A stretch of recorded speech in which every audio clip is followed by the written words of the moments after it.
দেখে নিন দর্শক বন্ধুরা, পুরুলিয়ার রানীগঞ্জ, আনাড়া, রঘুনাথপুর, সাতুরি, সালতোরা, মেজিয়া সেই লাইন হয়ে যায়।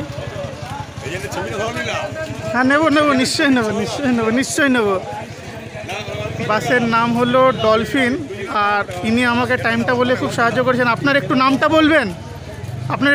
বলবেন? ধন্যবাদ আপনাকে, আপনি টাইমটা বলে আমাকে খুব সাহায্য করেছেন। তো বাসের নাম আছে ডলফিন। চলুন একটু ভেতরটা দেখিয়ে দিই দর্শক বন্ধুরা। ভেতরের এটা 3x2 সিট আছে। পুরুলিয়ার থেকে ছেড়ে যাবে রানীগঞ্জের উদ্দেশ্যে এই বাস, টাটা মোটরসের। 8:25-এ পুরুলিয়ার থেকে সময় আছে। ডলফিন বাস, খুব ভালো থাকবেন দর্শক বন্ধুরা। পুরুলিয়ার থেকে রানীগঞ্জ সার্ভিস দেয়।